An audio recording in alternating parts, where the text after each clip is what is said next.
Bonjour à tous. Merci pour votre présence. Donc, je vais un petit peu me présenter quand même parce que vous ne me connaissez pas. Je suis le docteur Lounissi, je suis radiologue et plus exactement scénologue. Ça veut dire que j'ai en charge le diagnostic des maladies du sein au CHU de Bordeaux. Par ailleurs, je suis membre du bureau de la Ligue contre le cancer, du comité de la Gironde, et je salue le professeur Dominique Jaubert qui est là, notre président, et Marie-Laurent Daspas qui est notre directrice, et je suis ravie de les voir parmi nous. Voilà, donc avant tout, je tiens quand même à remercier très chaleureusement le CHU qui m'a fait cette proposition, qui est mon employeur, mais également la librairie Mola, qui est vraiment un véritable chantre de la culture à Bordeaux, et qui a mis en place ce partenariat entre la culture et la santé que je trouve formidable et que je pense qu'il faudrait penser à généraliser. Donc c'est grâce à cela que je suis là et que nous allons parler de la santé et peut-être un petit peu de la culture. Alors ma première diapo, je l'ai intitulée « Un petit peu d'histoire ». Un peu d'histoire. Pourquoi un peu d'histoire? Parce que souvent, dans ma pratique quotidienne ou avec des amis ou des voisins, souvent la question c'est ce cancer du sein, il existe depuis quand? Il a beaucoup augmenté ces derniers temps. Est-ce qu'on sait d'où il vient? Ce sont vraiment des interrogations qui reviennent assez souvent et pour lesquelles j'ai cherché un petit peu et j'ai trouvé. Et en fait, il semblerait que le premier cancer du sein qui a été décrit, il remonte à 2000, à 3000 ou 2500 ans avant notre ère. Alors, c'est sur un papyrus égyptien que je vous ai mis dans la photo. Ce papyrus égyptien porte le nom du papyrus de Edwin et Smith, tout simplement du nom du malin qu'il a acheté. Et ce papyrus égyptien est très bien conservé. Il mesure à peu près 5 mètres de longueur. Il est écrit en écriture hiéroglyphe recto et verso, avec 2 types d'encre, de l'encre noire et de l'encre rouge, comme vous le voyez. L'encre noire étant celle des constatations cliniques, et je vais y revenir, et l'encre rouge est plutôt celle des solutions qui sont apportées sur ces pathologies qui sont décrites dans ce papyrus. Et on pense que ce papyrus est très vraisemblablement le premier traité chirurgical qu'on connaît à ce jour. Alors, dans ce papyrus, il y a 48 cas cliniques. Alors, dans ces cas cliniques qui sont classés par organes, on parle beaucoup de blessures. Il ne faut pas oublier qu'à cette époque, il y avait beaucoup de guerres et les blessures étaient atroces. Parmi ces blessures, il y a beaucoup les plaies, les fractures, les luxations. Et au niveau de l'organe du thorax, il y a une partie qui est consacrée aux parties molles. Et dans cette partie consacrée aux parties molles, on parle de tumeurs du sein. Et c'est pour ça qu'on pense que la première fois où on a parlé de cancer du sein, ou la première fois où on pense qu'il a existé, c'est vraiment il y a de très, très, très nombreuses années. Et on pense également que c'est un scribe du nom d'Imhotep qui l'aurait écrit. Et ce scribe était très vraisemblablement le médecin du pharaon, quelque chose comme ça, et est également un architecte. Voilà un petit peu pour vous parler un petit peu d'histoire de ce cancer du sein, de ces cancers du sein qui nous viennent finalement de très loin. Alors un peu d'histoire, mais nous sommes chez Mola, nous sommes, je le redis encore une fois, dans le chantre de la culture, et nous allons parler également un peu de culture, et plus précisément de culture médicale, voire d'histoire de la médecine en lien avec le cancer du sein. Il y a beaucoup d'œuvres picturales de grands peintres de la Renaissance qui montrent des femmes posant nues et présentant des signes de cancer du sein. La première que vous avez sur cette diapositive, c'est un tableau de Michel di Rodolfo. Ce tableau date du XVIe siècle. Il s'appelle l'Allégorie de la nuit et il est conservé à Rome dans la galerie Colonna. Dans ce tableau, on voit bien une femme posant nue, son torse, les 2 seins, et on voit bien la différence qu'il y a entre son sein droit et son sein gauche.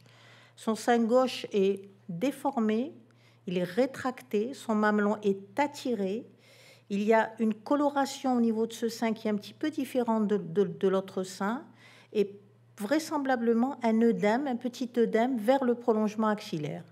Ces signes sont très courants dans les cancers du sein qui sont relativement évolués. Et donc, on pense que, bien plus près de nous, le cancer du sein était déjà là. Alors, d'autres diapositives, toujours pour illustrer ce cancer du sein, qu'on va retrouver sur beaucoup de tableaux de la Renaissance. Alors, le premier qui est pour vous le plus à gauche, c'est Bethsabée au bain tenant la lettre de David. C'est un tableau de Rembrandt qui est conservé au musée, dans notre musée national, que le monde nous envie, au Louvre. Et en fait, ce tableau, je me suis un petit peu intéressée. C'est une illustration biblique de l'Ancien Testament qui montre Bethsabée, donc cette femme, qui en fait est la concubine de Rembrandt. Le modèle, c'est la maîtresse de Rembrandt. Bethsabée qui était mariée à un soldat, mais le roi David, l'ayant vue dans son bain, s'est épris d'elle et lui a envoyé une lettre lui demandant d'aller le rejoindre dans son palais. Et on a donc cette illustration d'une femme pensive qui certainement devant prendre une décision difficile et pour lesquelles il peut y avoir des répercussions dans sa vie. Regardez bien ce sein gauche, encore le sein gauche, on verra que c'est celui qui est le plus souvent touché dans le cancer du sein. Et dans toutes les illustrations que je vais vous montrer, c'est le sein gauche. Donc un sein gauche qui est également déformé, avec une coloration un petit peu particulière sur les versants les plus externes, un peu bleuâtre et puis peut-être un petit peu rouge, donc peut-être des signes inflammatoires. On voit qu'il y a une voussure. Alors je vais essayer de... Vous voyez, une petite voussure ici, une petite déformation, et peut-être un bras un petit peu plus enflé que l'autre. Alors, on ne peut pas, bien évidemment, dire que c'est un cancer du sein de manière certaine. Cette femme, nous ne la connaissons pas, elle est morte depuis de nombreuses années. Il existe bien évidemment des diagnostics différentiels, ça veut dire d'autres pathologies qui ressemblent au cancer du sein et qui peuvent donner lieu à ce type de modification, telles que par exemple, il y a longtemps, des inflammations du sein qui seraient dues à un microbe tel que la tuberculose, une mastite tuberculeuse ou une mastite parce qu'une femme qui vient d'accoucher, une femme qui a avorté, n'a pas suffisamment donné le lait et donc par engorgement, il peut y avoir également une mastite. Cela étant, c'est quelque chose qui heurte quand même nos esprits et nous qui sommes médecins et notamment moi qui est en charge donc ces pathologies mammaires. Un autre portrait, c'est le portrait d'une jeune femme, la Formarina, donc 1518-1519, c'est Raphaël. Et ce portrait est à la Galerie nationale d'art antique, à Rome également. Donc on montre bien cette jeune femme. C'est difficile de dire, alors je ne suis pas du tout spécialiste en peinture, mais on voit bien donc ce sein gauche, également qui est déformé, on a l'impression qu'il est un petit peu dédoublé.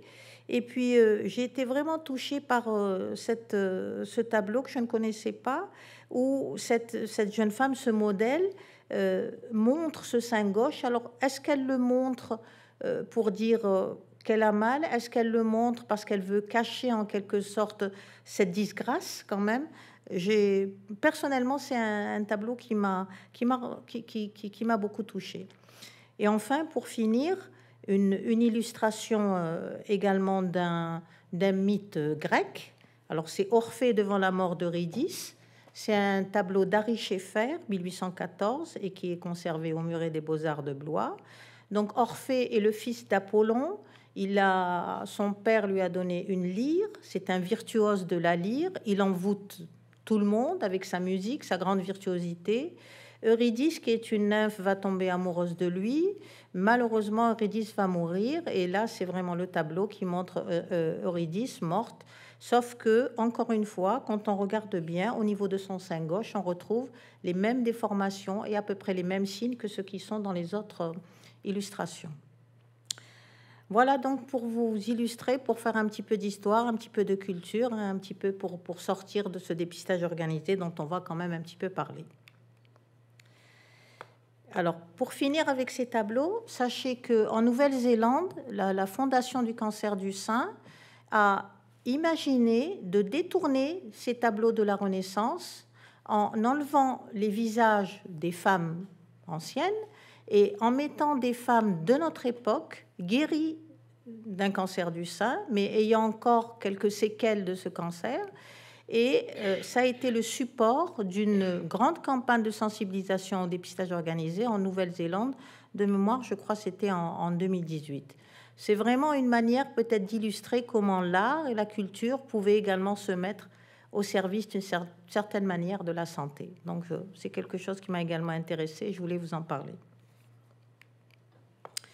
Alors le dépistage organisé, on va rentrer dans le vif du sujet. D'abord, à quoi il sert ce dépistage organisé? Parce que s'il ne sert pas à grand-chose, pourquoi on va en parler et pourquoi on va le mettre en place? Alors ce dépistage organisé, il sert à détecter la maladie à un stade précoce et chez des personnes a priori en bonne santé, sans symptômes. Pourquoi diagnostiquer précocement? Pour pouvoir traiter rapidement. Et on traite rapidement pour freiner ou stopper la maladie. Enfin, ce dépistage organisé, on va le proposer à une population de femmes qu'on appelle la population cible, mais c'est celle qui est la plus à risque de développer la maladie. Et enfin, pour pouvoir mettre en place ce dépistage organisé, il va nous falloir un test qu'on va appliquer à ces femmes à intervalles réguliers et sur une durée déterminée. Donc vous voyez que le dépistage organisé, c'est une véritable intervention de santé publique qu'on ne peut pas comme ça décider du jour au lendemain. Donc après ce que je viens de vous expliquer, vous avez donc bien compris que pour mettre en place un dépistage organisé du sein ou d'un autre organe par ailleurs, il faut des conditions, il faut répondre à des conditions bien strictes. La première des conditions, c'est la maladie doit pouvoir être détectable précocement, parce que mettre en place un dépistage pour une maladie qui est à la fin de son évolution et qui va bientôt avoir raison du patient, ça n'a pas beaucoup de sens. C'est deuxièmement un examen de dépistage adapté. Ça veut dire si on doit dépister et qu'on n'a pas l'outil pour dépister, ça ne sert pas à grand-chose. Donc il faut un outil, un examen de dépistage adapté à la population cible.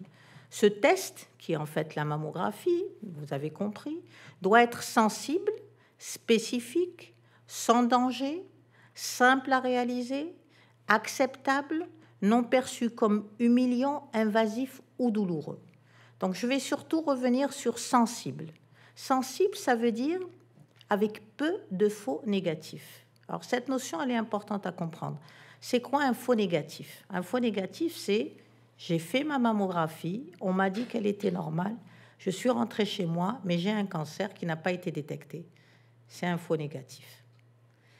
Sensible, spécifique, peu de faux positifs. Le faux positif, c'est quoi? C'est en quelque sorte l'inverse. C'est je fais ma mammographie, on a détecté une anomalie chez moi, on pense que c'est un cancer, donc positif.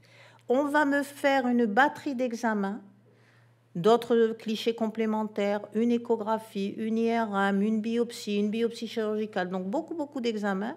Et au final, avec tout ça, toute cette anxiété qui est générée par ces examens, par cette annonce, madame, vous avez quelque chose, faut qu'on voit, on doute. À la fin, c'est bénin ou c'est rien du tout. Ça, c'est un faux positif. Et vous verrez plus loin que c'est vraiment là où le dépistage organisé, c'est compliqué, c'est difficile. Troisième condition, c'est pourquoi vais-je dépister une pathologie si je n'ai pas en face un traitement adapté qui permet de la guérir ou au moins de la stopper ou de la freiner? Ça n'a pas de sens. Donc il faut qu'en face, on ait des traitements efficaces et puis rapidement. Vous avez compris pourquoi je dis rapidement, parce que compte tenu de la situation actuelle du système de santé, autant public que privé, il y a maintenant de plus en plus de délais à accéder à un traitement, à une stratégie thérapeutique adaptée quand un diagnostic de cancer du sein est posé. Donc, dans le dépistage organisé, on a diagnostiqué, on a dépisté, on a diagnostiqué un cancer, on a des traitements qui sont efficaces, on doit pouvoir les proposer. Ce n'est pas au bout de 6 mois qu'on va appeler la patiente pour lui dire « venez faire vos séances de radiothérapie ». Donc, le mot « rapide » a du sens. Les personnes à risque doivent être facilement identifiables et mobilisables. Ça veut dire qu'il faut que cette population cible, je puisse y avoir accès par un fichier, par une des tranches d'âge. Voilà, il faut que je sache qui je vais dépister. On l'a dit auparavant que c'est la population qui a le plus de risques de développer la maladie, bien évidemment. Sinon, ça n'a pas de sens. Enfin, il faut qu'il soit efficace, ce dépistage. Le dépistage doit permettre de diminuer la mortalité dans la population ciblée. C'est normal, parce que si on fait tout ça pour qu'au final, on ait les mêmes taux de mortalité, c'est pas intéressant. Et enfin, et c'est important, et vous verrez, on va en reparler, le dépistage doit présenter plus d'avantages que d'inconvénients, parce que vous verrez que dans tout dépistage, et moi je vais vous parler du dépistage du cancer du sein, il y a quelques inconvénients. Alors, l'histoire du dépistage organisé en France. Alors, ce dépistage, vous le connaissez tous, ou du moins, je suppose que les femmes qui ont 50 ans et plus en ont moins entendu parler. Il a été généralisé au 1er janvier 2004, mais on ne s'est pas levé comme ça le matin et on a dit, voilà, maintenant, à partir du 1er janvier 2004, on va faire un dépistage organisé en France du cancer du sein. C'est pas comme ça. C'est un processus qui a été très, très long. C'est en 86 où c'était les ministres du Conseil européen qui ont décidé de mettre en place un dépistage organisé du cancer du sein dans quelques pays européens, qui étaient différents de celui que nous avons en France. En 86 déjà, il y avait déjà des expérimentations pilotes. En 89, c'est le ministre de la Santé de l'époque, avec la Caisse nationale d'assurance maladie, la CNAM, qui décide de lancer un type de dépistage organisé avec un cahier des charges particulier sur seulement 4 départements français. En 2000, on arrive au premier plan cancer, un plan très important qui a beaucoup fait avancer les choses en matière de cancérologie pour la prise en charge des patients, mais également du diagnostic. Une des priorités de ce plan cancer, de ce premier plan cancer, c'est il faut que nous puissions généraliser le dépistage organisé dans toute la France. Et c'est suite à cela que le dépistage organisé a été généralisé à toute la France. Donc c'était pour vous dire que c'est quelque chose sur lequel il y a eu beaucoup d'études, beaucoup de travail, beaucoup de types de dépistage. À un moment donné, c'était des mammographes qu'on embarquait sur des camions. On allait faire des dépistages avec un mammobile.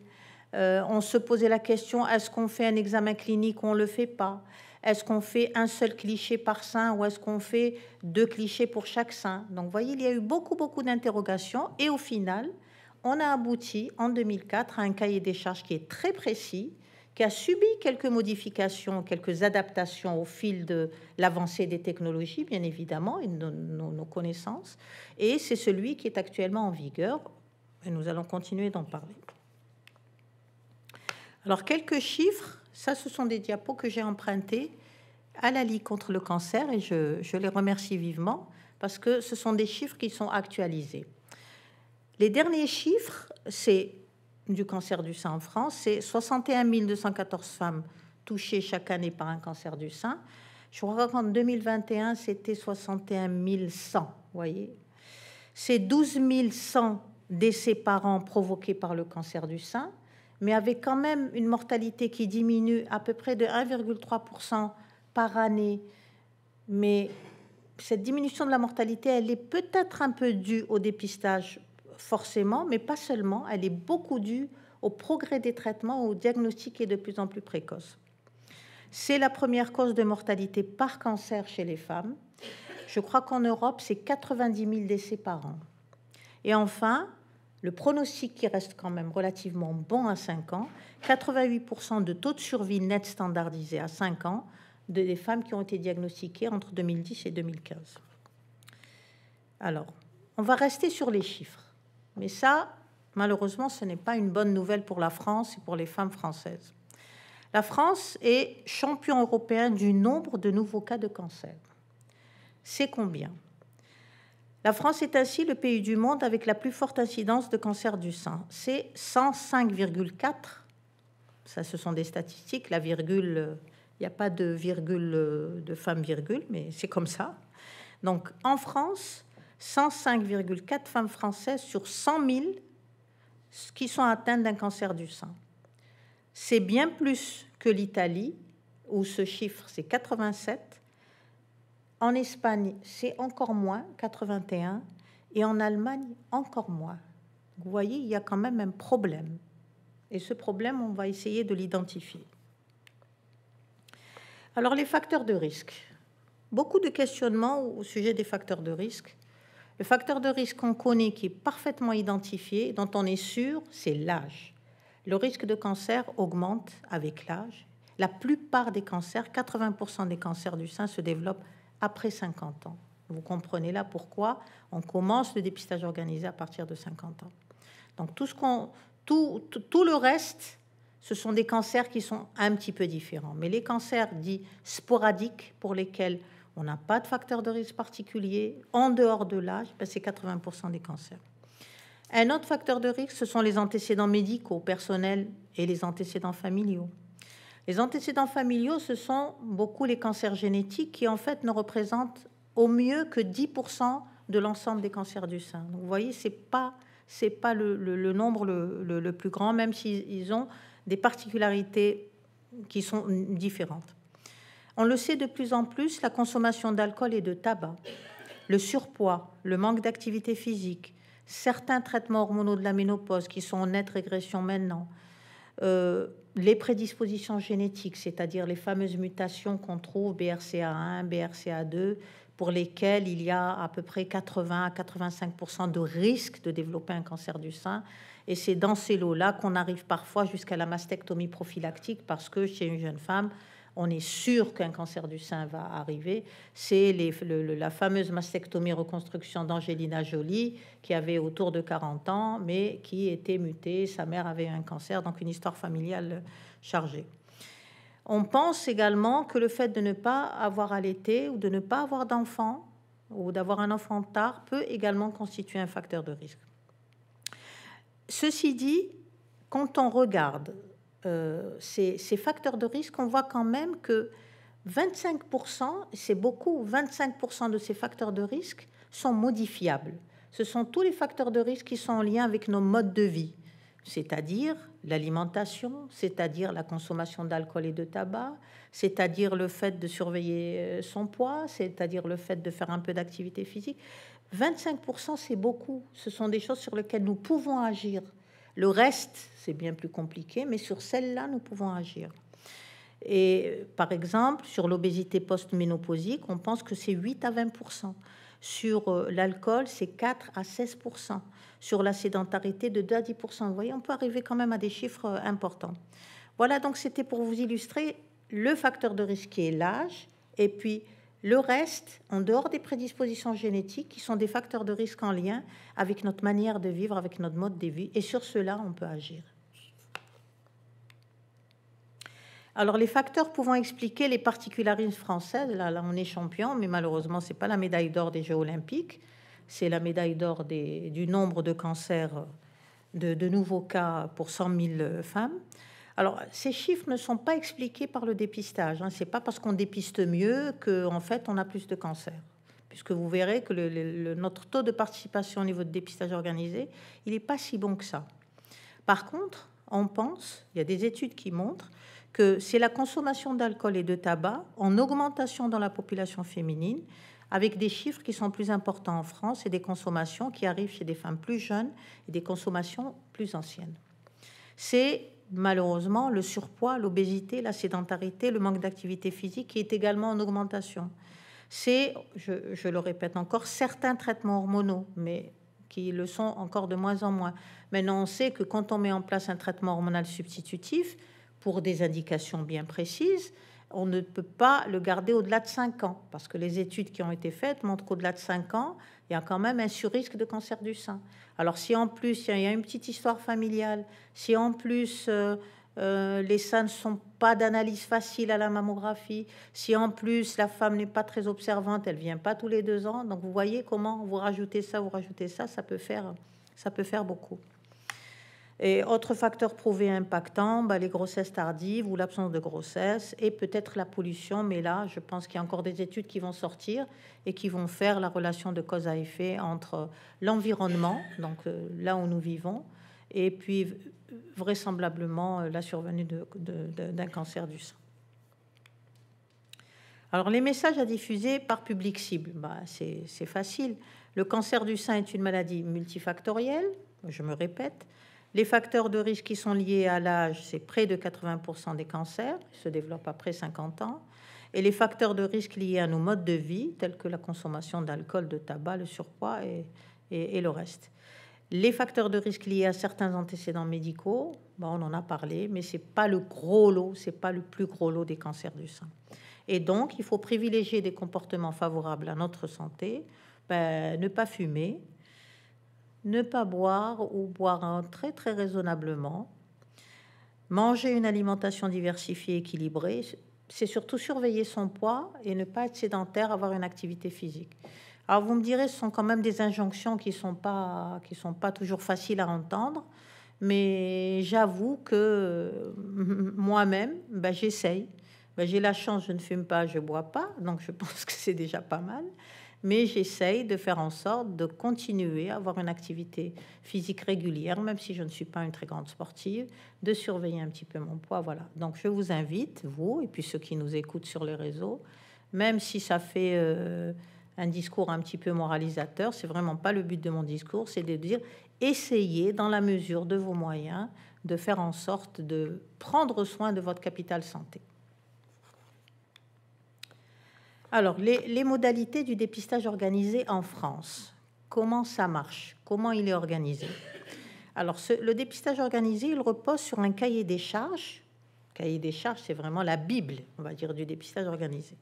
Parce qu'il va encadrer et il va définir le suivi, les critères d'efficacité et l'évolution. Donc, c'est vraiment quelque chose, nous qui sommes sénologues, on ne peut pas s'en éloigner. On doit respecter ce cahier des charges. C'est comme ça, parce qu'il a été validé, parce que je vous ai dit, les différentes expérimentations qui ont été faites et qui ont abouti à ce cahier des charges. La population cible, je vous ai expliqué, c'est les femmes de 50 à 74 ans à risque moyen. Alors on dit risque moyen, ça veut dire, au final, n'importe quelle femme qui n'a pas des antécédents familiaux, globalement, en dehors d'une grand-mère qui a 85 ans, 90 ans, qui pèse pas beaucoup dans la balance. Donc sans symptômes, une femme qui a déjà une boule, on n'est plus dans le dépistage organisé, et sans facteur de risque particulier. Alors, une invitation est envoyée tous les 2 ans, par courrier, par mail, par SMS, par la CPAM de rattachement. L'examen comprend un examen clinique systématique, une mammographie 4 clichés, c'est-à-dire une incidence oblique sur chaque sein et une incidence de face sur chaque sein. La première lecture est effectuée par un radiologue agréé formé, qu'on appelle premier lecteur. Ce radiologue premier lecteur s'engage à lire au moins 500 mammographies par an. Si aucune anomalie n'est détectée, une deuxième lecture est réalisée dans la structure de gestion, donc on envoie les clichés, par un radiologue encore plus expert, parce que lui, il s'engage à lire au moins 1500 mammographies par an. Je pense que là, c'est vraiment la valeur ajoutée du dépistage organisé et le choix de mettre la double lecture dans le cahier des charges, parce que dans certains dépistages organisés, il n'y a pas forcément de double lecture. C'est sa valeur ajoutée, c'est le fait que, d'abord, les radiologues qui lisent les mammographies sont formés, et puis honnêtement, c'est pas le radiologue du coin, non, c'est un peu péjoratif. C'est pas le radiologue qui est dans son cabinet avec ses associés qui font un peu de tout, qui va de temps en temps faire une petite vacation de mammographie, qui va pouvoir avoir cet œil d'expertise pour détecter une anomalie, parce qu'il faut pas que la détecter, il faut la détecter, mais il faut lui donner un sens, parce que nous radiologues, nous avons des images. Ces images, il faut qu'on puisse leur donner du sens. Et vous verrez plus tard que dans tous les faux positifs, les faux négatifs et le surdiagnostic, c'est toute cette difficulté, toute cette subtilité qu'il faut comprendre. Donc, Le deuxième radiologue, il est encore plus expert. Donc, ça veut dire que, en fait, pour lire 1500 ou plus mammographies, il faut que cette activité soit l'essentiel de votre activité. Sinon, vous ne pouvez pas. Si vous faites du scanner, de l'IRM, que sais-je, des radios simples, c'est très difficile d'arriver à faire 1500 mammographies par an. Donc, vous voyez, c'est vraiment là où est la valeur ajoutée du dépistage organisé. Et enfin, donc, si aucune anomalie n'est détectée, ça part en deuxième lecture. S'il n'y a rien en deuxième lecture, ça revient avec un compte-rendu au médecin prescripteur et ça revient chez la patiente. Et si le deuxième lecteur détecte une anomalie qui n'a pas été vue en première lecture, la patiente, elle est reconvoquée, elle revient là où elle a fait sa mammographie et on fait un bilan complémentaire, peut-être une échographie, rarement une biopsie. De toute manière, il faut que les taux de rappel, pour rester dans le cahier des charges, soient inférieurs à 7%. C'est pour vous dire que c'est une éventualité qui n'arrive pas souvent, parce que le premier lecteur, en général, il a fait le ménage. Si c'est normal, c'est normal. Même si, en deuxième lecture, on peut récupérer à peu près 5% de cancer, mais ces 5% de cancer qu'on va voir en deuxième lecture et qu'on n'a pas vu en première lecture, ce sont souvent des cancers de toute petite taille, des images subtiles, et ce sont souvent beaucoup des microcalcifications, donc souvent des cancers qui ne sont pas invasifs, donc finalement qui ne sont pas très graves. Mais ceci dit, on arrive à les détecter grâce à la deuxième lecture. Enfin, si au cours de la mammographie, on a une anomalie, ça part pas en deuxième lecture et on est tenu de faire un bilan diagnostique immédiat. Ça veut dire, vous êtes venu faire votre mammographie de dépistage, on a trouvé quelque chose, on vous dit pas, on a quelque chose, revenez dans un mois, on a trouvé quelque chose, il faut qu'on s'en occupe. Qu'est-ce que c'est? Il faut qu'on arrive à discriminer et savoir si c'est un cas de cancer confirmé ou si c'est une pathologie bénigne, et puis tout va rentrer dans l'ordre. Alors, les principaux constats concernant le dépistage organisé, juste pour vous dire que c'est la mammographie qui est le test à ce jour le plus sensible et le plus efficace pour détecter un cancer à un stade précoce. Alors, nos appareils ont beaucoup évolué. Il m'arrive parfois de regarder des mammographies qui datent simplement de 10 ans et des mammographies qui sont faites de nos jours. On a la chance d'avoir des biophysiciens et des physiciens qui nous fabriquent des machines qui sont très performantes. Il m'arrive de me dire, mais comment j'ai pu interpréter cette mammographie qui date finalement que de 10 ans? C'est pour vous dire à quel point les avancées technologiques, l'intelligence artificielle aussi, puisque nous avons dans nos machines, et depuis fort longtemps, des logiciels qu'on utilise ou pas, qu'on appelle l'aide au diagnostic. Donc on travaille avec l'intelligence artificielle depuis très longtemps, on connaît. Donc la mammo, ça reste l'examen, le test de référence pour détecter un cancer du sein. Elle augmente les chances de survie et réduit les séquelles, bon, ça vous le savez bien, mais seulement pour être efficace, pour être efficient, le cahier des charges du dépistage organisé a été bâti pour un taux de participation qui est pas loin des 70%. Et nous ne sommes pas du tout à ce taux, vous allez le voir. Et enfin, vous voyez la carte de la France avec des taux qui sont différents de taux de participation. Il y a de très grandes disparités du taux de participation selon les départements. Ça peut aller, il peut y avoir des départements avec des taux de participation au-delà de 60% et d'autres départements avec des taux de participation qui sont inférieurs à 30%. La moyenne étant, vous allez voir, autour de 46-47% pour toute la France, ce qui n'est pas terrible. Et ça, souvent, c'est beaucoup en fonction du niveau socio-économique du département. Les départements les plus pauvres, c'est dans les départements les plus pauvres où vivent les gens les plus pauvres, où le dépistage est le moins, où le taux de participation est le plus faible en général. Regardez le département de Seine-Saint-Denis, en région parisienne, comme c'est tout blanc, ça veut dire il y a à peine, je crois, 20, j'arrive pas à lire, j'ai pas mes lunettes de près, mais bon, c'est très peu.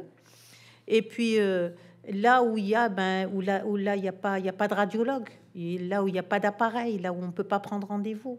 Alors, ce dépistage organisé, je ne l'ai pas écrit, mais je vais quand même vous le dire, il est très original en France parce que contrairement à d'autres dépistages organisés en Europe, il est basé à plus de 80% par le secteur privé. Donc, c'est la plupart, 80% des mammographies qui sont réalisées dans le cadre du dépistage organisé sont réalisées dans des cabinets de nos confrères privés. Et les 20% seulement sont réalisés à l'hôpital.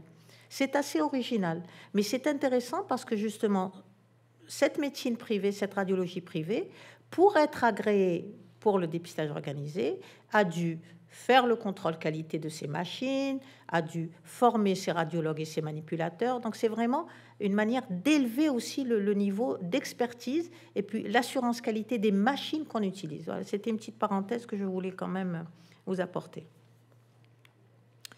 Alors quelques chiffres du dépistage organisé. Alors entre 2020 et 2023, c'est 10,8 millions de femmes qui sont éligibles. Il y en a à peine 2,5 millions par an qui participent au dépistage organisé, soit un taux actuel de 46,5%. Il était autour de 47% en 2021-2022, donc il a sérieusement baissé. Et en fait, il n'a plus augmenté depuis les années 2010-2011, où on était à peu près 52%, avec toujours quelques disparités, mais depuis, on n'est pas arrivé à avoir un taux de participation moyen qui soit supérieur à ces 52% dont nous étions déjà relativement fiers. Donc ce taux continue de baisser depuis 10 ans pour toutes les tranches d'âge et dans toutes les régions. Donc une très forte disparité régionale, donc je vous l'ai dit, avec des taux qui vont jusqu'à 60 et d'autres qui sont à peine inférieurs à 30, avec un objectif européen qui n'est pas atteint, qui est de 70%. Et enfin, le nombre de décès par cancer du sein, 12 600 en 2021. Ce taux de mortalité continue de baisser, fort heureusement, mais beaucoup, probablement grâce au dépistage, c'est indéniable, mais beaucoup grâce au progrès des nouvelles techniques chirurgicales et des nouveaux traitements. Et enfin, un petit mot de la crise sanitaire.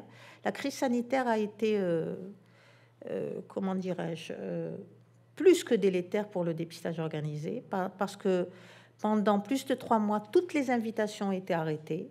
Donc, moi, à ma consultation, j'avais que des mammographies diagnostiques.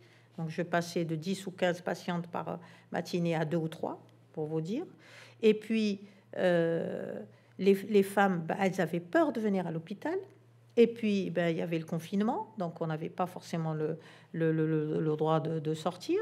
Et au final, quand la crise sanitaire est passée, on a vu arriver des cancers un petit peu plus évolués que ceux qu'on avait l'habitude de voir, parce que les femmes n'étaient pas venues à leur rendez-vous des 2 ans. Elles ont laissé passer la 3e année, puis la 4e année.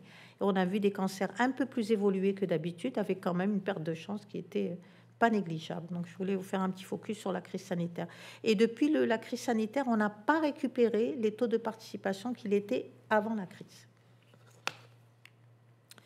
Alors, ce qui change en pratique en 2024 pour le dépistage organisé, quelques petites subtilités. Donc, maintenant, c'est l'assurance maladie qui envoie, c'est plus le CRCDC, ex-AJDK, qui envoie, c'est toujours pris en charge à 100%.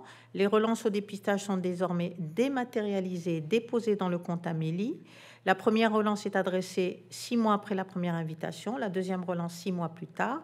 Et si la femme n'a toujours pas réalisé sa mammographie dans l'intervalle, on leur écrit, on envoie un courrier postal. Alors il y a ce problème des étiquettes, mais je ne vais pas vous embrouiller avec les étiquettes. On arrive toujours à en avoir, même si la femme vient et qu'elle n'a pas les étiquettes, c'est pas important. Et enfin, une nouveauté qui je trouve est assez intéressante, c'est que les médecins traitants disposeront sur Amélie Pro, donc leur plateforme professionnelle, courant 2024, la liste de leurs patientes qui n'ont pas réalisé leur mammographie de dépistage. C'est aussi que le médecin traitant, qu'il soit gynéco ou généraliste, il a quand même une vision sur le suivi de sa patiente concernant son frottis peut-être, mais en tout cas, si elle a réalisé ou pas sa mammographie. Et à ce moment-là, à lui, s'il veut, s'il croit au dépistage organisé, s'il veut le promouvoir, de lui dire ou de lui faire une ordonnance, voilà, il va falloir aller faire votre dépistage organisé. Ça fait 2 ans ou ça fait 3 ans que vous ne l'avez pas fait. Donc ça, je trouve que c'est pas mal. Alors, les freins au diagnostic. Ah, ça, c'est... Voilà, on en a identifié quelques-uns. C'est difficile. Alors, les freins au diagnostic et puis certaines idées reçues aussi. Alors, la peur de la maladie. Mais ça, je pense que tout le monde a peur de la maladie, notamment du cancer. C'est normal, c'est humain. Alors, la peur de la maladie, le message qu'il faut entendre, c'est que sur 1000 femmes qui vont être diagnostiquées, 910 auront une mammographie normale. 910. Il va rester 90 femmes. Sur les 90 femmes pour lesquelles la mammographie, on a détecté une anomalie. On a arrêté la mammographie. On a dit, ah ben, il y a un truc là, j'ai envie de savoir. Sur ces 90 femmes pour lesquelles on a détecté une anomalie, 83, eh ben, ça ne sera rien. Ça sera un fibroadénome, un kyste, voilà. Ça sera une pathologie bénigne. Et c'est simplement sur 7 cas que ça sera 7 cas de cancer confirmés. C'est pour vous dire que le message « je vais faire mammographie mais j'ai peur », bien sûr qu'il est entendable, mais il n'est pas logique. Parce que sur 1000 femmes, il n'y en a que 7 sur lesquelles on va pouvoir éventuellement trouver un cancer qui sera confirmé. Donc, en général, quand vous allez faire votre mammographie de dépistage, ça veut dire que vous n'avez rien, tout va bien, on ne palpe rien, vous repartirez avec une mammographie normale. Je crois que c'est ça. Et ne pas faire peur, parce que dans la peur, elle est aussi, c'est un frein. Après, il y a des freins qui sont culturels, voire même cultuels. Moi, j'ai quelques patientes qui sont de confession musulmane, qui n'adhèrent pas au dépistage parce que, dans cette spiritualité, on est croyant et on se dit, bon, de toute manière, on mourra bien un jour de quelque chose, et puis si ça doit arriver, ça arrive. On a une espèce comme ça de fatalisme qui est relativement bien partagé par cette communauté. Et ce sont souvent c'est leurs filles qui les ramènent pour le dépistage organisé, plus jeunes, souvent plus lettrées, plus instruites, et qui ramènent leur maman et qui me disent, voilà, elle ne voulait pas faire, mais je l'ai convaincue, elle vient faire son dépistage. Voilà, c'est pour vous dire qu'il y a aussi des freins qui sont culturels. Et pour ces freins qui sont culturels ou culturels, comment faire pour les lever? Il faut faire des campagnes de dépistage ciblées pour parler à ces personnes. Parce que ces personnes, il y en a qui sont migrantes, il y en a qui ne comprennent pas le français, il y en a qui sont loin, très loin de leur parcours de soins, il y en a, voilà. Donc, il faut adapter les campagnes de dépistage aux populations qu'on veut convaincre. Et aussi, ça se fait de plus en plus. Je crois que la CPAM a lancé dernièrement les opérations qu'on appelle maintenant aller vers, donc des dispositifs qui vont dans certains quartiers où on sait que le taux de participation il est très faible, dans certains quartiers, pour capter d'éventuelles patientes éligibles au dépistage qui, pour les raisons que je viens de vous dire, ne feraient pas la démarche. Après, le frein, ça fait mal. Alors, ça fait mal, c'est un ressenti qui varie d'une femme à l'autre. Il y a des femmes qui nous disent non, j'ai rien senti, qui vont pas s'en plaindre. D'autres qui vont dire ah, ça fait mal. Bon, ça c'est du ressenti. En tout cas, une chose est sûre, c'est que ça dure quelques secondes pour avoir l'image radiographique et que actuellement, dans les machines que nous avons, par rapport à l'ancienne, on a des compressions, parce que pour radiographier un sein, il faut le comprimer un peu.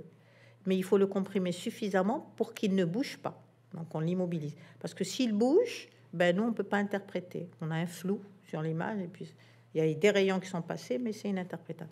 Donc il y a quand même une compression nécessaire pour que le cliché soit techniquement bien fait, et qu'il ne revienne pas en cliché techniquement insuffisant en deuxième lecture, par exemple, parce que ça peut arriver.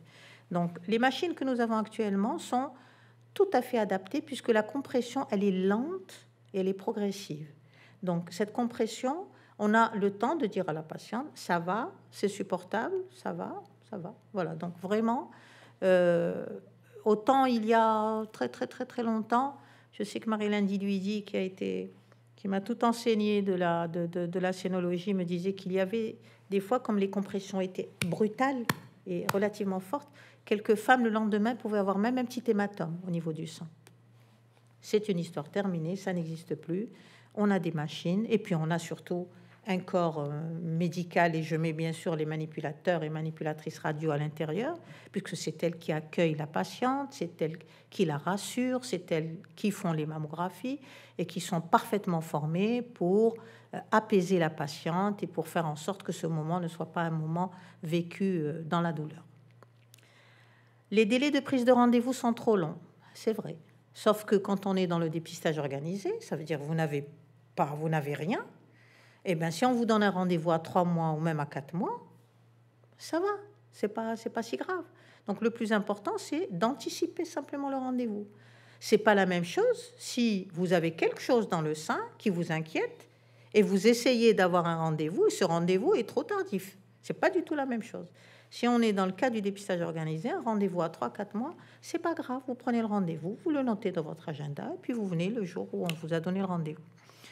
Le cabinet de radiologie est trop loin, c'est vrai. Il y a encore des déserts médicaux. C'est les fameux dispositifs allés vers que la CPAM est en train peut-être de développer et de mettre en place pour pouvoir justement faire en sorte que toutes les femmes, quel que soit leur lieu de résidence, puissent avoir accès au dépistage organisé. Alors, je n'ai pas le temps, je n'ai pas le temps, c'est la femme qui va s'occuper de son mari, de ses enfants, de sa famille, et qui va s'oublier. Moi, j'en vois régulièrement, qui va être la parfaite maîtresse de maison, qui dans son travail est également très perfectionniste, mais qui va arriver et qui va dire j'ai pas fait ma mammographie depuis 10 ans ou depuis. Donc voilà, les femmes, il faut qu'elles s'occupent de leur santé parce que les femmes, elles sont la moitié de l'humanité. C'est elles qui tiennent en général la baraque à la maison et si elles sont malades, tout s'écroule. C'est comme ça. Il faut faire attention à sa santé. Enfin, un autre frein au diagnostic que je n'ai pas mis, c'est le milieu social. Alors, le milieu social, c'est deux types. Soit vous êtes issu d'un milieu social défavorisé parce que vous êtes au chômage, vous ne travaillez pas, vous avez des difficultés avec la langue, vous êtes éloigné de tout parcours de soins, vous êtes migrante. Là, ça va être difficile. Vous ne comprenez pas ce que c'est que ce dépistage, vous en avez peur. Vous n'allez pas faire le dépistage organisé. Et à contrario, vous êtes une personne de 50 ans et plus, qui travaillait, qui est une femme active, intellectuelle, avec CSP+. Et là, pour le coup, vous allez dire, ou c'est votre médecin avec qui vous avez pleine confiance et qui vous connaît depuis longtemps, il va vous dire, le dépistage organisé, c'est pour les pauvres, c'est pas pour vous. Vous allez faire votre dépistage comme d'habitude. C'est le fameux dépistage sur prescription individuelle, du moins une partie. Et donc, cette femme ne va pas adhérer aussi au dépistage organisé. Donc, le dépistage organisé, il a malheureusement, de moins en moins, mais en tout cas au début, il avait un petit peu ce petit côté un petit peu péjoratif dans le sens, ça c'est pour les couches populaires, ça, c'est pas pour moi. Voilà, c'était pour attirer votre attention sur le milieu social. Enfin, alors les freins, et ça c'est vraiment, on rentre dans le dur, c'est ça qui crée les polémiques sur le dépistage organisé, c'est ce qu'on appelle le surdiagnostic. Alors le surdiagnostic, moi-même, je me souviens quand j'entendais Marie-Laine Diludi parler du surdiagnostic, j'avais du mal, j'étais jeune interne à Bergonié, et je ne comprenais pas, c'était pas évident. Qu'est-ce que c'est que ce surdiagnostic ? Le surdiagnostic, c'est la détection. Je l'ai écrit parce que je voulais que je puisse le lire et ne pas vous embrouiller, parce que c'est quelque chose qui est important à comprendre. C'est la détection possible de cancer du sein qui n'aurait naturellement jamais atteint le stade symptomatique. Il y a des cancers, parce que l'histoire naturelle du ou des cancers du sein, on ne la connaît pas très bien. Et puis, on ne peut pas très bien la connaître. On connaît l'histoire des cancers qui s'ulcèrent, de nos arrière-grand-mères peut-être. Mais d'un point de vue éthique, de nos jours, on ne peut pas laisser évoluer naturellement un cancer qu'on aurait détecté pour dire, voilà l'histoire naturelle du cancer. Donc, on ne peut pas. Ou alors, il faut encore imaginer une recherche particulière avec la biologie moléculaire pour pouvoir comprendre un petit peu ces mécanismes. Donc, il y a des cancers qui vont avoir des taux de croissance très, très, très lentes. Et avec des taux de croissance très, très lents, ces cancers-là ne deviendront jamais symptomatiques durant la vie. Il y a aussi des cancers qui vont avoir une évolution qui, à un moment donné, va s'arrêter, carrément, pour des raisons qu'on ne comprend pas.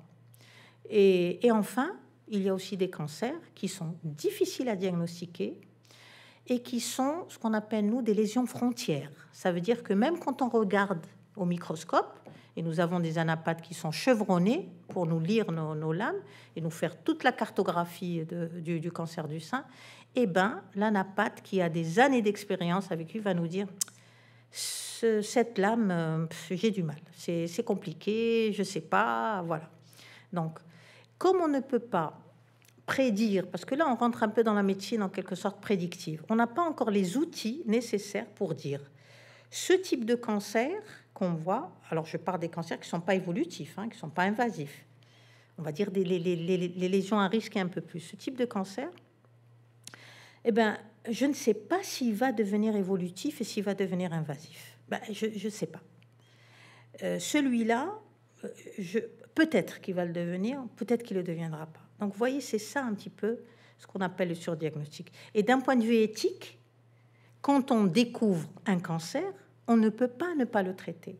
Donc, en face du surdiagnostic, il va y avoir quoi? Un surtraitement. Et un surtraitement, c'est quoi? C'est rarement une chimiothérapie, c'est relativement assez rare, mais c'est quand même une chirurgie. Et une chirurgie qui peut aller jusqu'à la mastectomie sur certaines formes de cancer in situ, par exemple. Donc, vous voyez, je voulais vous faire un petit peu sentir ce qu'est cette difficulté. Mais c'est vraiment la difficulté de tous les radiologues qui font de la mammographie, parce que nous, c'est aussi en quelque sorte notre hantise.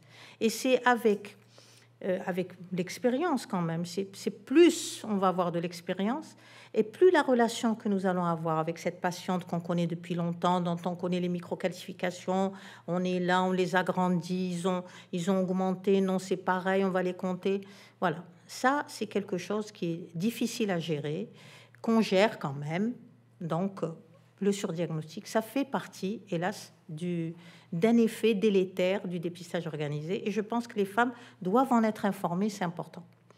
Les faux positifs et les faux négatifs, je vous en ai parlé. Les faux négatifs, c'est vous faites votre mammographie, vous partez, on vous dit il n'y a rien, deuxième lecture, il n'y a rien. Et puis 6 mois après, ou à la 2 ans après, on trouve un cancer. Bon, alors c'est quoi? C'est un cancer loupé? Ça existe. Chacun de nous, en reprenant d'anciennes mammographies, va voir.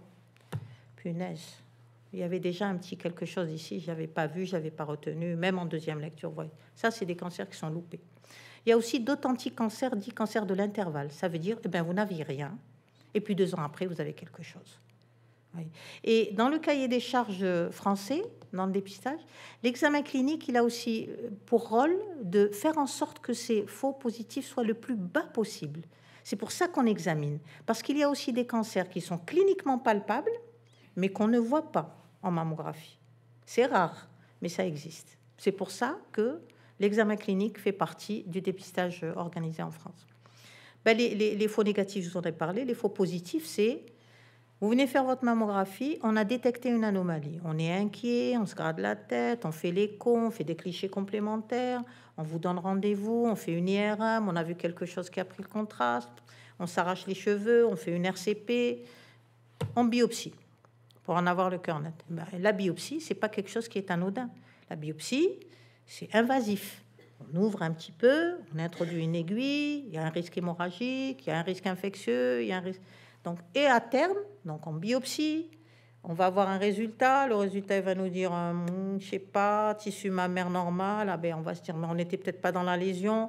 On va à la chirurgie, on fait un repérage et on l'enlève. Et au final, rien, adénofibrome, mastose, bref, rien de grave. Donc vous voyez, ça c'est le faux positif. Et ça génère du stress, de l'anxiété, de la perte peut-être de confiance. Voilà, il y a beaucoup de femmes qui disent... et ça, pour lutter contre ça, c'est la formation des radiologues. C'est vraiment l'œil, c'est la relation, c'est le fait d'être complètement transparent quand on donne une information, quand on est dans le cadre du dépistage organisé, de dire, voilà, on va vous faire un dépistage organisé, mais vous savez, il peut y avoir... Ça, c'est le médecin prescripteur qui doit faire ce type d'information claire, éclairée, complète, rigoureuse, en disant les avantages, et il y en a, mais aussi les quelques inconvénients du dépistage organisé. Alors, un autre type de dépistage, celui-là, j'en ai un petit peu parlé au début, c'est ce qu'on appelle le dépistage sur prescription individuelle. Vous avez 50 ans, même 40 ans, dans la confidentialité du cabinet médical, avec votre médecin prescripteur, il va vous dire, voilà, moi, compte tenu de ça, je préfère que tu commences à faire tes mammographies à 40 ans, mais c'est pas la peine de le faire dans le cadre du dépistage organisé. parce que, comme je l'ai écrit, je crois, l'image du dépistage organisé, c'est pour les couches populaires. Moi, j'ai l'habitude d'aller chez tel radiologue, tu vas chez lui, et puis j'ai confiance, et voilà. C'est ce qu'on appelle le dépistage sur prescription individuelle. Il existe, on l'estime selon certaines études à peu près autour de 10% jusqu'à présent. Souvent, il était très important au début, quand le dépistage organisé a été lancé, parce que les radiologues seniors, il y avait des radiologues qui faisaient de la scénologie depuis très longtemps, qui avaient, on va dire, pignon sur rue. Quand on leur a dit, vous voulez faire du dépistage organisé, ils ont dit oui, ok, mais si vous faites du dépistage organisé, vous êtes premier lecteur, votre mammographie que vous allez interpréter, elle va être relue par un autre radiologue qui est différent. Il y en a beaucoup qui, par...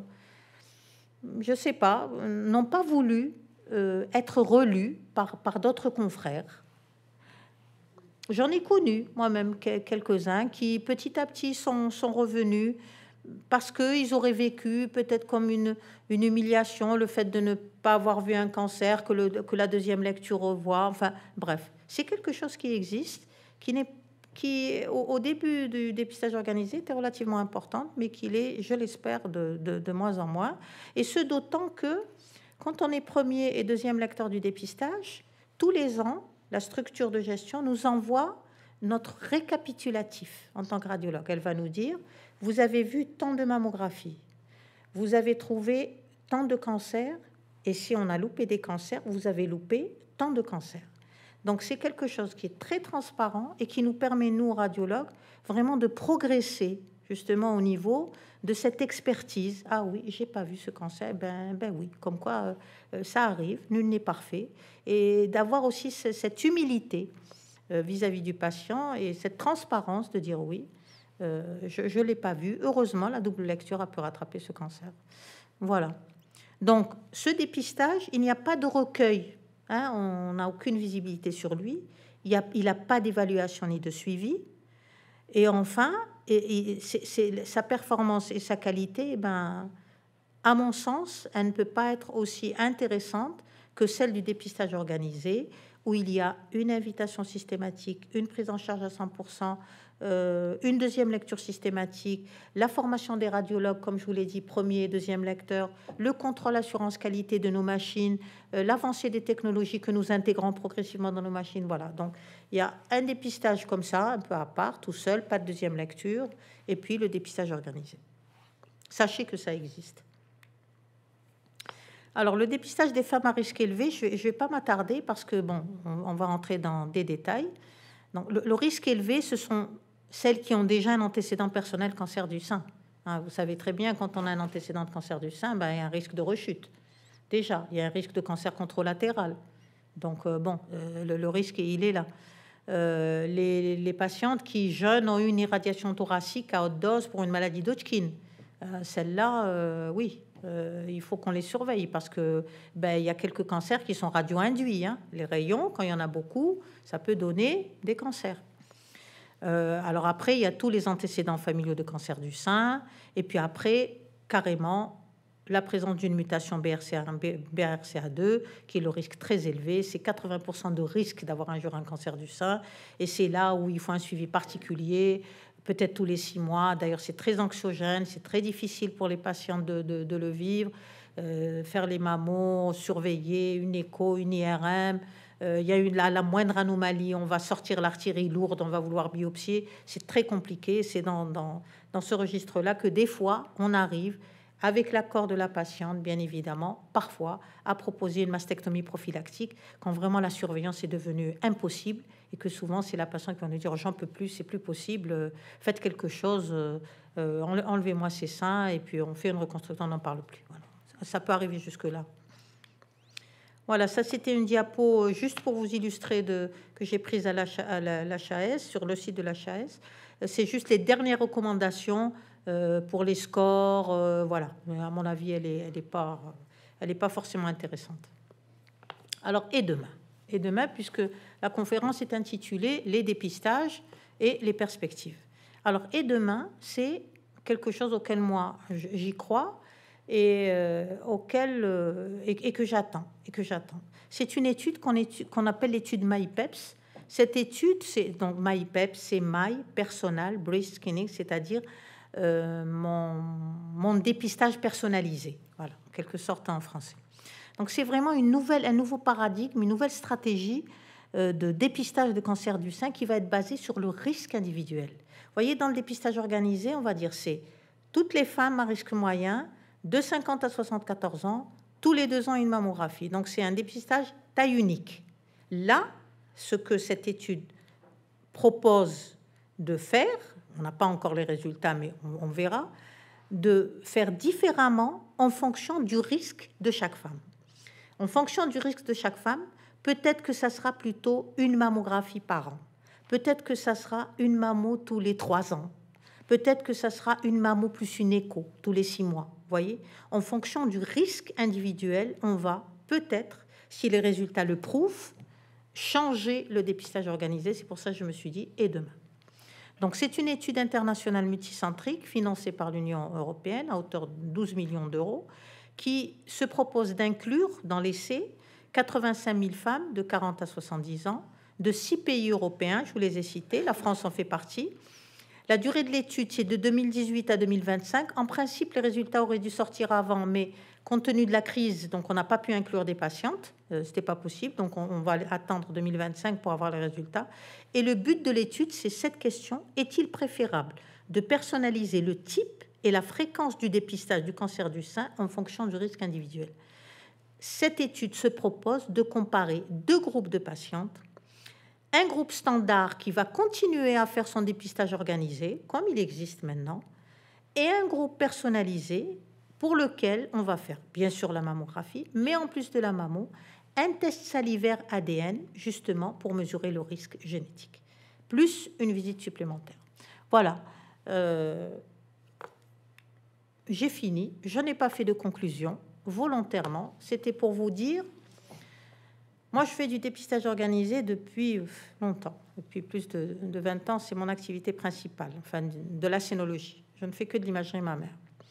Le dépistage organisé, je l'ai vu naître, hein, parce que quand j'étais à Bergonié avec Marie-Hélène Diluidier, elle a travaillé dessus. J'ai vu naître le dépistage organisé en France.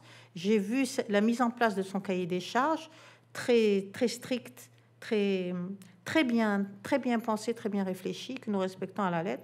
Et puis j'ai vu aussi arriver, tout le long de ces années, ces effets délétères du dépistage organisé qui sont vraiment à la marge. Vous voyez, le surdiagnostic, les faux positifs, les faux négatifs, mais on ne peut pas les nier.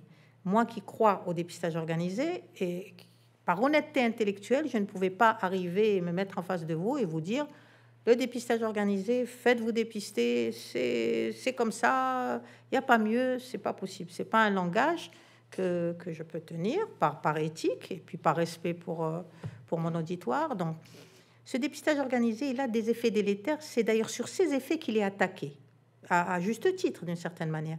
Même si je pense qu'économiquement et médicalement, le dépistage organisé en France, il a sauvé des vies. Il a permis de diagnostiquer des cancers à des stades relativement précoces et donc à une désescalade thérapeutique. Des femmes sont guéries. Moi, il y a beaucoup de patientes que je vois qui vont très bien, qui continuent leur vie. Et je pense que l'étude MyPEPS, justement, c'est en s'appuyant sur ces effets délétères qu'elle a été pensée. Donc, j'ai beaucoup d'espoir. Alors, on n'a pas encore les résultats, mais je me dis peut-être que les résultats iront dans le sens d'un risque individuel, d'un dépistage basé sur le risque individuel. Et d'ailleurs, c'est quelque chose que je ressens assez souvent dans ma consultation, où j'ai le sentiment qu'il y a des femmes que je vois tous les 2 ans, que je pourrais largement voir tous les 3 ou 4 ans. C'est un ressenti, parce que la mammo est très facile à lire, parce que la femme, elle a eu des enfants, elle a 60 ans, elle n'a pas pris de traitement hormonal substitutif, il n'y a rien dans sa famille, vous voyez. Et d'autres que je vois tous les 2 ans, je me dis... Celle-là, bon, je vais écrire, je te revois dans 1 an. Vous voyez, c'est un ressenti. Ben, cette étude, peut-être qu'elle va transformer ce ressenti que nous avons, hein, la plupart des personnes comme moi qui font de la mammographie, en réalité. On n'en est pas là. Nous attendons et nous espérons. Merci de votre attention.